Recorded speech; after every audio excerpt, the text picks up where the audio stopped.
Sir, ಈಗ political ಆಗಿ ಇವತ್ತಿನ ದಿನದಲ್ಲಿ ಸಿಎಂ ಬದಲಾವಣೆ ಕುರಿತು ಚರ್ಚೆ ಎಷ್ಟು ಪ್ರಸ್ತುತ? ಯಾವ ಬದಲಾವಣೆ ಪ್ರಶ್ನೆ ಇಲ್ಲ, ಯಾವ ಚರ್ಚೆನೂ ಕೂಡ ಇಲ್ಲ. ಅಲ್ಲ, ಒಕ್ಕಲಿಗ ಸ್ವಾಮೀಜಿಯವರು ನೇರವಾಗಿ ಅವರೆಲ್ಲ ಹೇಳ್ಕೋಬಹುದು. ಅವರು ನಾವ್ ಹೇಳ್ತಾ ನಮ್ಮ ಇದು ಕಾಂಗ್ರೆಸ್ಸಿನ ವಿಚಾರ, ಕಾಂಗ್ರೆಸ್ ಪಕ್ಷದ ವಿಚಾರ. ಬೇರೆಯವ್ರು ಮಾತಾಡಿದ್ರೆ ನಾವ್ ಅದಕ್ಕೆಲ್ಲ ಏನ್ ಹೇಳಕ್ಕಾಗಲ್ಲ. ಅಲ್ಲ, ಅಂದ್ರೆ 2.5 ವರ್ಷ ಅಂತ ಆಗಿದ್ದೀನಿ. ಅದೆಲ್ಲ ಯಾರು ಹೇಳಿದ್ರು? ಸುಮ್ನೆ ಒಬ್ಬ ಸಾರ್ವಜನಿಕ ಚರ್ಚೆ ಆದ್ರೆ ನಾವೇನ್ ಮಾಡಕ್ಕಾಗ್ತದೆ? ಆ ತರದ್ ಏನೂ ಇಲ್ಲ. ಇದೆಲ್ಲ ಸಾರ್ವಜನಿಕ ಚರ್ಚೆ ಆಗುವಂತ ವಿಷಯನೂ ಅಲ್ಲ.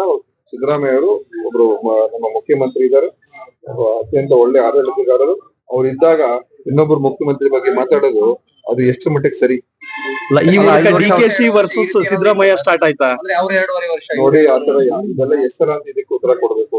ಆಗಿದ್ ದಿವಸದಿಂದ ಹೇಳ್ತಾ ಇದಾರೆ. ನಾವ್ ಹೇಳೋದು ಇಷ್ಟೇ, ಆತರ ತೀರ್ಮಾನ ಆಗ್ಬೇಕು ಅಂತ ಬಂದಾಗ ಸನ್ನಿವೇಶ ಅವಾಗ ನೋಡ್ಕೊಳ್ಳೋದು. ಸರ್, ಈಗ ಸ್ವಾಮೀಜಿ ಅವ್ರ ಮಾತಿನಿಂದ ಬಣ ರಾಜಕೀಯ ಸ್ಟಾರ್ಟ್ ಆಯ್ತಾ ಕಾಂಗ್ರೆಸ್ ಅಲ್ಲಿ? ಅವರ ಅಭಿಪ್ರಾಯಗಳಷ್ಟೇ.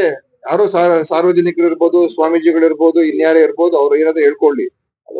ಆದ್ರೆ ಅದು ಇವತ್ತಿನ ಪರಿಸ್ಥಿತಿಗೆ ಅದು ಸಂಪೂರ್ಣವಾಗಿ ಅಪ್ರಸ್ತುತ. ಸರ್, KM ರಾಜಣ್ಣ ಅವರು ಹೇಳಿದ್ರೆ 5 ವರ್ಷ ಅಲ್ಲ 10 ವರ್ಷ ಕೂಡ ಸಿದ್ದರಾಮಯ್ಯ ಅವರೇ ಮುಂದೆ. ಅವ್ರ ಅಭಿಪ್ರಾಯ ಇದು. ಅವ್ರ ಅಭಿಮಾನಿಯವರು, ನಾವೇನ್ ಮಾಡಕ್ಕಾಗಲ್ಲ.